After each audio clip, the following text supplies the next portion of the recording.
fix my beard a little bit. Makeup.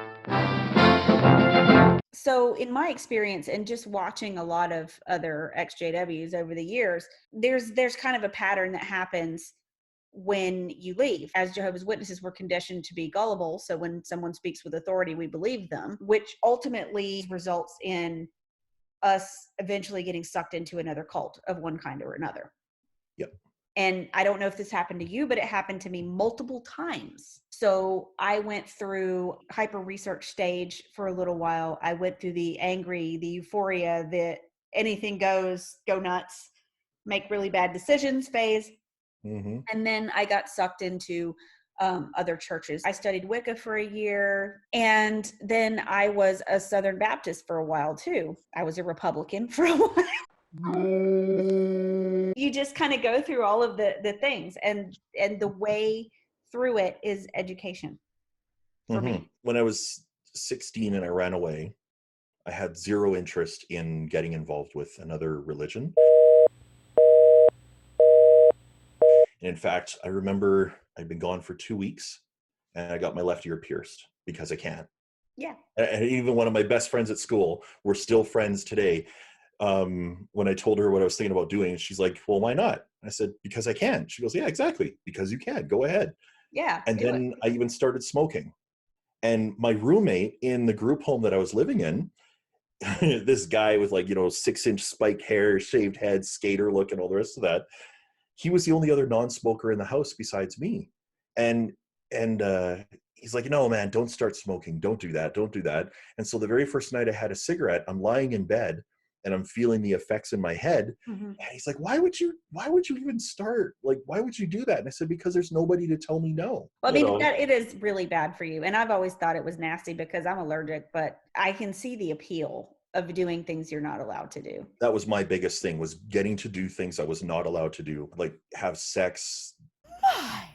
There's a lot of, it doesn't matter what happens now because I'm doomed anyway. And so anything goes. There's also this belief that worldly people have no moral compass and are okay with anything. Yeah. And that's absolutely not true. In fact, worldly people, for the most part, are actually more ethical than Jehovah's Witnesses are. I remember the family that kind of took me in as their son. Again, you also have to remember I was like stupendously angry teenager. My attitude was fuck this, fuck the world, fuck that, fuck, fuck. Yeah, because you can. Why not? And I remember the woman I do call mom today. She said to me one day, she says, look, if you keep swearing like that, she says, you may not be my biological son, but I will wash your mouth out with soap. I'm like, yes, ma'am. I can remember somebody, and I can't remember what it was about. Somebody, a worldly person, said something to me, like called me down for something that I was doing. And I was like, what?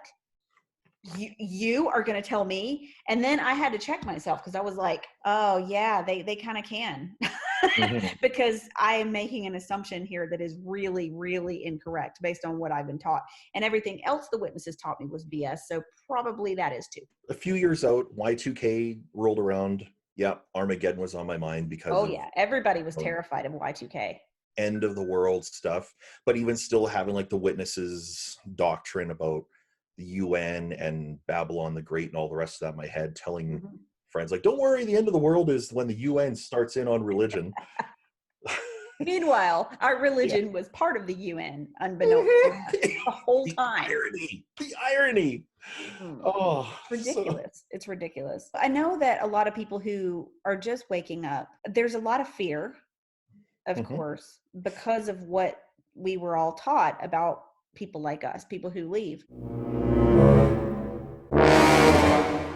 And so I think people go through phases there too, where they are either much too trusting or they are terrified and won't interact with anyone. It's very sad that the witnesses stunt people's growth and their social abilities to that point, that they're extremes. Everything's extreme. And navigating all the extreme emotions coming out can be really hard. For people who are just now breaking into, YouTube and Facebook groups and Reddit and Twitter and all those things, what advice would you give to somebody who's just starting to look around and trying to find the truth about the truth? Oh, wow. I mean, first you have to throw aside your fears about finding out that what you were indoctrinated with is wrong. Yeah. Like that's for starters. I mean, I will grant you this. It's easy to absolutely have a hate on for everything and anything that we did as Yeah. Jehovah's Witnesses. But at the same time, I learned how to do public speaking thanks to the Mhm. Theocratic Ministry School. Yep. A lot of us And I did. I gave can't believe they don't do that anymore. I know, so like I'm actually kind of grateful for that. I mean, Mhm. people pay to go to Toastmasters. Yeah. So you guys have that down there? Oh, yeah. Hmm. Yeah. People pay money to go and do that. Like, I mean, I guess technically we kind of paid with donations, but Yeah. I mean, that's a skill that has served me well, not just, as a JW, but as I said to the one guy who was in attendance at the protest that I participated in, I learned how to project my voice and make sure it was heard. Oh, yeah. And at the end of the day, when we were standing there and I was yelling out about the ARC and everything else, the attendant looks at me with this really dirty look, and I said to him, well, I learned how to project my voice at the Theocratic Ministry School, so thank you for that. Yeah. Well, that's the thing. It's kind of ironic that they've done away with one of the only good things about being a witness. So, yeah. But I actually used that in job interviews before. I was interviewing for a position that involved dealing with some pretty difficult people and some pretty hefty egos. And one of the questions was, how do you deal with somebody who, they're a PhD scientist and they think they rule the roost, and you have to tell them that they can't do something. Are you going to be intimidated? And I said, Mhm. look, I grew up being expected to go to a Catholic's door on Palm Sunday and sell them God. I am not a person who is easily intimidated. If you can do that, you can do anything. And I was Mm. doing it at 5 years old, and I got the job. It's very difficult to intimidate me, and it's not easy to shut me up. And the witnesses actually have themselves to thank for that. The very first thing that I'd say to people is like, yes, being a witness sucked. Yes, being an ex-witness now sucks only because, like, yeah, your family is throwing the shun balls at you, or Yep. the guilt bombs and everything else. But at the same time, be open to the fact that there are some very positive things or skills perhaps that you have now that perhaps you learned or developed while you were a witness. Right. Not that I Or would say never want to go always back. look on the bright side of life. Yeah. And then when you get started with research, and like, yeah, you're going to find out all kinds of things. Like, it is a rabbit hole. Yeah, I mean, there's some crazy stuff out there too. So you Yeah. can very quickly progress from the tried and true, very comfortable to Jehovah's Witnesses activists like Lloyd Evans, John Cedars, and JP and Lady C. They are very good at what they do. I love their videos, and those are the first ones that I started watching too. Same here. There are a lot of activists out there who offer very clear, very concise information, and they do it in a loving way. So those are the ones that are really good for people who are first coming out, because it's something that's not terrifying to them, It's right? If very somebody gentle first coming pushing. out honestly looks at my videos, they're probably going to run screaming. My. I can't help it. My thing is making fun of it. I like to make people laugh. If you want to laugh, I recommend, well, myself, of course. You, Stephajn, your videos are magnificently hilarious, especially the thinking caps ones kill Well, me. thank you. Cass D does not do very many videos anymore, but she is hilarious. Jay the comedian, goat like personality. I mean, these guys are all fabulous. Then Kevin McFree. Don't forget Kevin McFree. Kevin Yep. McFree and the Legos. I love Special place in those. my heart for him too. Yes, I mean, absolutely hilarious. And so, I mean, there comes a point where you have to laugh at it because it is so absurd. I mean, you reach a point where it's not scary anymore, and the outrage starts to get a little old, and then you realize how funny it is. Yeah. But then there are other sites out there, there are other YouTubers and all different platforms where things get downright crazy. Illuminati and Freemasonry, and I mean, just stuff is just out there. It's out there. It is a rabbit hole. You don't want to get pulled into something that's crazier than what you escaped from. I like to tell people to stick to the facts. Yes, Stick to facts. Don't fall into the deep rabbit hole that is conjecture and so on. Even if some of that stuff turned out to be true and was proven true at some point down the road, well, look, like I could make up some conspiracy theory about why the sky is really blue. Yeah. Right? But does it help anything? Like, no. And that's why I especially appreciated some people like XJW Critical Thinkers, JT and Lady C, Lloyd Evans, sharing like, look, these are the facts. This is what they claim. This is what they claim they didn't say. But allow me to hold the book up to the webcam for you to see it for yourself. Right. Like start and focus on the facts, because those are the things that you need first and foremost. I remember working, it was a year ago when I especially started listening to some of the videos and everything. And the very first one I ever listened to was, it was JT and Lady C talking about the 144,000, No More Seats in Heaven, it was called. Yeah. Oh, and I remember that one. Yeah. And when they did like the math, do the math. Yeah. When they did the math and showed everything, like that was like a mind-blowing thing for me. But I also had to be not afraid to accept the fact that it really doesn't add up. Yeah. And just let that sink in. Open yourself up to that idea that here's the facts, here's what science has to say, or here's what actual historians have to say. Even the idea, like when Watchtower quotes a scientist, oh, look at that ellipsis, look what that really what means. is that? What's left out? Yep. So what kind of quote mining is being done? Yeah, and it was very, very helpful, like to start sort of unlocking some of that stuff in my head that was floating around in there. Because even when I left the second time, it was like I knew that I was disgusted by the people that I had known. I was disgusted by even Jehovah as a person in the Bible. Pretty amoral. Very, like really, really.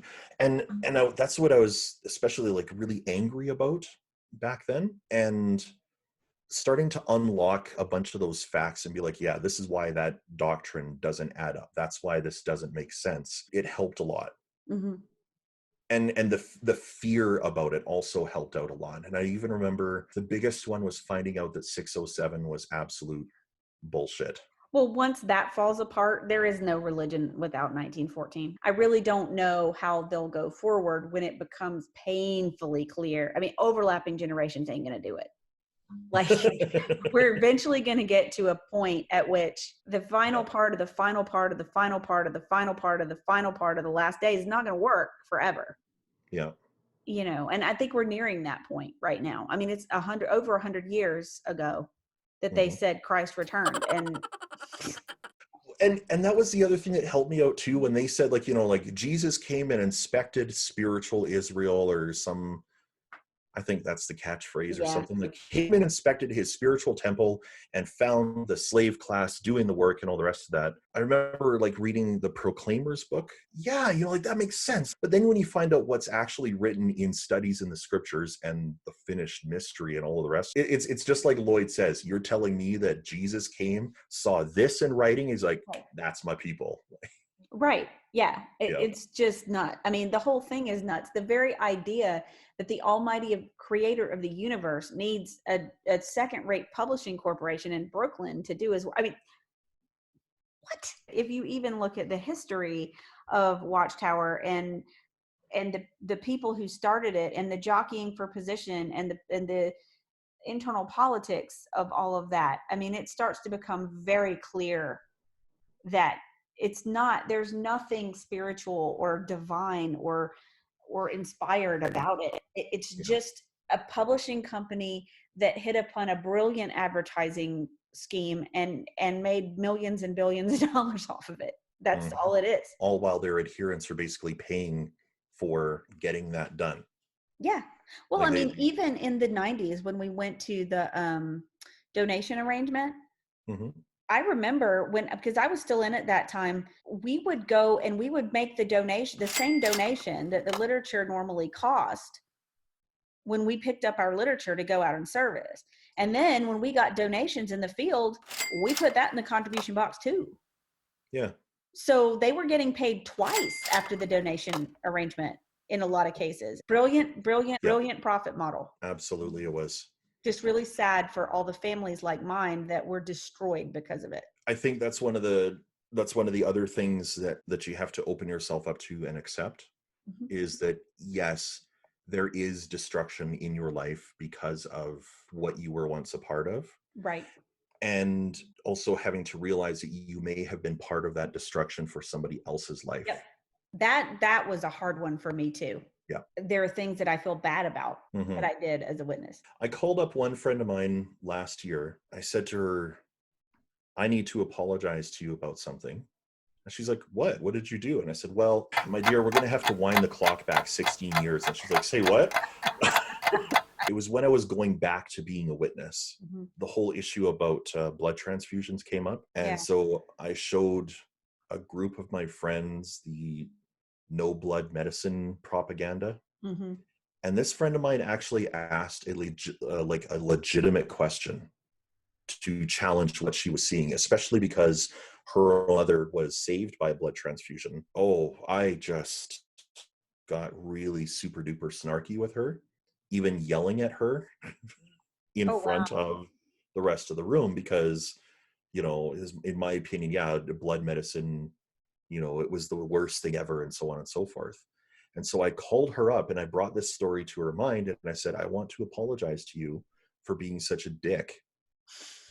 And she's like, I don't even remember that happening. And she turns to her husband, who was then her boyfriend, and sitting in the room. She's like, do you remember this? And I hear him call. He's like, I don't remember, but it stung me to that day. And I'm like, well, you may not remember, but it happened. And I'm very sorry that that I was so condescending. But then at the same time, it just goes to show the power of the conditioning that happened to us, especially those of us born in or who were brought in at a really young age by our parents. Even if you don't believe in the doctrine, even if you don't even believe in God, the conditioning still is in there. Mhm. All of those things still apply in your subconscious, and so you may have embedded ideas that you're not even aware of, biases toward or against certain groups of people, certain religions, certain national origins. You might have ideas about men, ideas about women, ideas about homosexuals that are not yours. They're not really yours. And so part of the really hard work to do when you leave the Jehovah's Witnesses, aside from figuring out that all of your previously held beliefs were wrong, it's figuring out where those biases are and weeding them out and figuring out what you actually believe and what you actually think. And that can be a very scary proposition. I mean, I Yeah. know it was for me, especially the second time around. I remember talking with a therapist, and that's a huge recommendation. Seek out professional help. I remember talking with her and saying like I don't know who I am and really what I believe or what I think I might like and worry about. And she's like, well, what do you mean? I said, well, okay, how about certain things that maybe I would like to do in the bedroom, as an example? And I said, everything that I've always been taught is like, well, that's just deviant. She's like, well, like what? And I said, well, I don't know, like the fuzzy handcuffs, as an example. Yeah. My. She's like, so what's so deviant about that? I'm like, Not a thing. I mean, she says, who says it's deviant? I'm like, the witnesses. oh, was witness. Just realizing, like, some of the things that you may have, like you said, biases and everything else, they're not your own. Throw them out the window if they don't work for you anymore. You don't have to hold on to them. But I've actually been told that ex-Jehovah's Witnesses are some of the most sexually liberated people. I've been learning that in the last couple of years. The repression is what does it. So once, you remember they used to use the analogy of spring, and that your kids were a spring and you were holding them, and if you let go right away, they would just fly off. Well, Yep. that's what happens when a lot of people leave the Witnesses. They've been repressed for so long, and all of a sudden they're allowed to do whatever. And it's just like, they go nuts. Mm-hmm. And you see this happen within the XJW community, like over and over and over. People share too much information. Mm-hmm. They engage in really bad choices. They send people information and photos and videos and things that they really shouldn't share with anyone. Mm-hmm. And this is not even talking about people who are married to someone else or in a relationship with someone else. It's not even really the moral issue of cheating, which is its own issue. But it's just, even if you're two completely single consenting adults, there is dangerous behavior there. Yeah. And once something like that leaves your control, once you hand it over to someone else, it doesn't matter if you trust them or not. There's the opportunity for it to get out into the world. Yeah. Which you got to be careful, because as witnesses, both male and female, I feel like coming out of the watchtower, we are sitting ducks, waiting for people to take advantage of us. You're gullible. You believe anyone who speaks with authority. Nobody wants to admit that they're gullible. Yeah. I can't even tell you how many times I had people try to take advantage of me when I was first coming out. And there were times I look back on now and go, I'm lucky to be alive. Now there are some that may have the personality makeup to want to wallow in that idea of being a sitting duck. Uh-huh. There are That's some true. people that I've talked with that, they have a very, like, a huge victim mentality. And I'm not saying that people aren't victimized by Watchtower, but they want to stay in that and wallow in it. Yeah. And tell themselves continually, I have nothing, I know nothing, all thanks to Watchtower, and therefore, like, the rest of my life is like just going to be garbage because I have nothing. It's easy to feel that way. I mean, because it's a sad and depressing time, especially if you don't have any non-witness friends Yeah. to help cushion your Right. fall. But as I told one person, I said, okay, that may be how you feel today, but don't wallow in that and don't stay in it. Like, yes, process, but Right. don't let yourself just stay in there. You're going to have to work on picking yourself up. That may mean therapy, even like just finding things that bring you like real joy, and don't expect to find it all at once. It took me some time before I realized that, well, making YouTube videos actually brings me some joy. Right. It's fun. Yeah. And when it's Like, not fun, I won't do it anymore. yeah. And it's not for everybody. Like, that's just what I found as a hobby that I enjoy. Yeah. But, like, find an outlet for not only your grief, anger, sadness. That's important. Don't bottle it up. Also find an outlet to express your creativity and like free thinking. That's where college and therapy, that's my recipe for success. Because college gives you an outlet to learn, and other people who are headed in the same direction that you are. You can meet a lot of people kind of in a safe place, somewhat safe, to do that kind of inquiry. Yes, it's expensive, but there are options for financial aid. You can do it. If I did it, anybody can do it. And the therapy part helps you really. I mean, it's not the therapist's job to fix you. I mean, you know that. Mm-hmm. It's your job to fix yourself. And the therapist is just kind of like your guide. They give you the tool set to work on yourself. Yeah. And I like what you said about not getting stuck and not wallowing in your victimhood, because I struggled with that for a long time, because my life was so jacked up on so many levels. I mean, there was generational family trauma, there was generational abuse, there was alcoholism, then you add this cult and this narcissistic personality disorder on top of all of it. I had a hard time finding a place in my life that didn't involve being victimized for a long time. What I ended up thinking for myself is, time is going to pass, right? Time's going to go by regardless.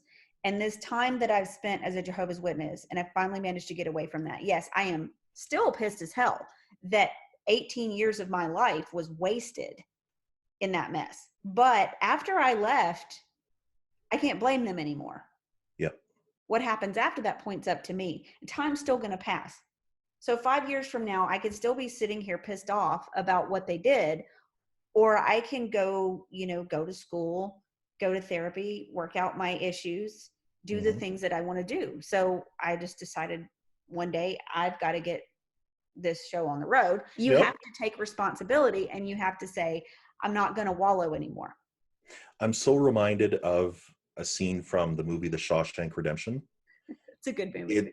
It's when Andy decides that he's had enough of being in prison for a crime that he didn't commit and knows he didn't commit. And as he says to Red, as they're sitting on the ground, he says, you either you get busy living or you get busy dying. Yep. But then when we see him at the end of the movie, spoilers, even as Morgan Freeman is doing this awesome voiceover, he says, like, I hope to see my friend. And just that idea, like, I hope. That's a powerful thing, because like, if you are a witness, your hope is to win the lottery of getting through Armageddon and into paradise. Right. You find out that 1914 on Armageddon, all the rest of that is a lie. It's easy to be like, well, now I have nothing to hope for. But no, there's all kinds of things that you can still like have hope for. So, like Andy says, get busy living. Right. Don't get busy dying. Just get busy living. Right.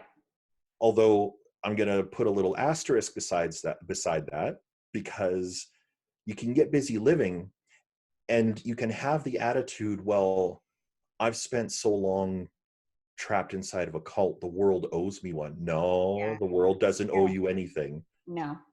And you can even say, well, I owe this all to myself. Well, yeah, you owe it to yourself to find some happiness, but you don't have a free pass to be a dick. Exactly.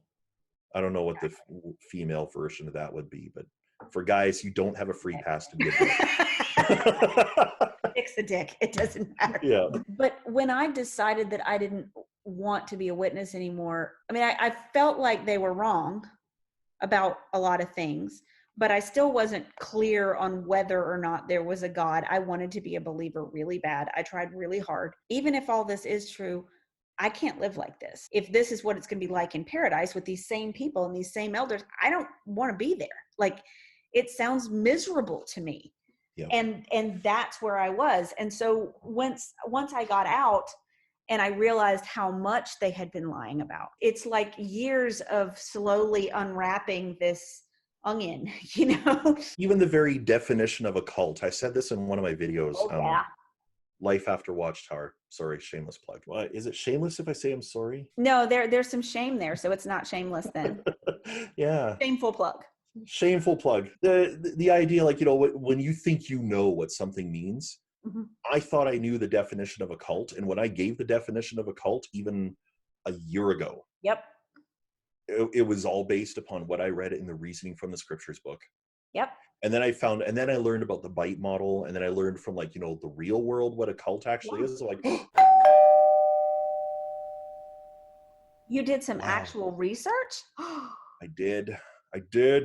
Well, it's amazing to me how many words they redefine. It makes me laugh at myself sometimes, because working on the Sex and the Watchtower videos, or even the Kingdom Song videos, I will often go look up a common word in the dictionary just to have the real definition and say, okay, this is what this word actually means, but this is what Watchtower says it means. Yeah.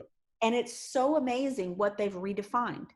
Yeah. Integrity, loyalty, love, flirting. Oh God, so many things. When you start talking about integrity, and then what they think integrity is, really different things. So once you realize that, okay, not only is my worldview warped, but I also don't speak the same language as everyone else in the world. Yeah. I still struggle with feeling like I'm an alien.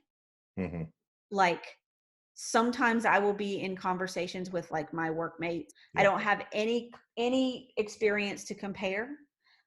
If I do, it's not a pleasant one. Like, I don't want to be that Debbie Downer, so I just kind of don't say anything. Or they're talking about something and clearly it doesn't mean what it sounds like to me. We come out of there kind of with this Disney worldview, especially when it comes to relationships. Like we can talk a good game, but deep down inside, we really believe that men are supposed to be the providers and men don't have any feelings, and women are supposed to be pretty and stay at home and raise children and be Wait, submissive. Bridget, you're blowing my mind right now. And we still behave as if that's the way the world works, and it Yeah. doesn't. What I found too, because like I'm so relatively new to the XJW community. I mean, I remember thinking to myself, like, well, because we're all ex-witnesses, we all have this thing in common, and we are all just going to bond and form such a brotherhood because we all have the same shared past and everything. Mm-hmm. To a certain degree, with some people, yeah, you will be closer to some people than others. Yep. Right. But that doesn't mean that just because another person is an ex-Jehovah's Witness that you automatically have this amazing friendship with them. Right. Remember, folks, that's the kind of behavior you had in the congregation that you expected. Yeah, you don't want to fall back into the same patterns, because there are ex-Jehovah's Witnesses who are bad actors. Yep. There are ex-Jehovah's Witnesses. There are ex-Jehovah's Witnesses who are lovely people and who will end up being your best friends for life. There are also some who will rob you blind and take advantage of you and lie to you. I mean, there are people like that everywhere. But the problem is we were taught that as Jehovah's Witnesses, we didn't do that. And so we kind of tend to carry that with us when we come out. We'll click and we'll be together in unity. It'll be a brotherhood again. And it's totally not. And you even might expect too that, like, well, because you're feeling like such a free spirit, that everybody else also feels the exact same way. And I've heard of some like XJW men that have looked at XJW women and thought, well, automatically they're going to want to date me. This is like a giant singles community and whatnot. It's like, no, you can't grow real friendships with people if it's all only based upon the idea that you're both former witnesses. Right. You have to see people as human beings first. Right. And understand that there is a huge amount of trauma. I would challenge you to find a group of people with more baggage than we have as ex-Jehovah's Witnesses. But if you want to bring that into a relationship or a friendship and base everything off of that shared experience, that's not a real good starting point. Sooner or later, that shared trauma experience and everything else, let's say that the two of you are able to, like with professional therapy, move beyond it. What else do you have in common? Oh, I just realized I don't know anything else about that person. Right. Well, I mean, you look at it like even in the workplace, there are people that you like better than others.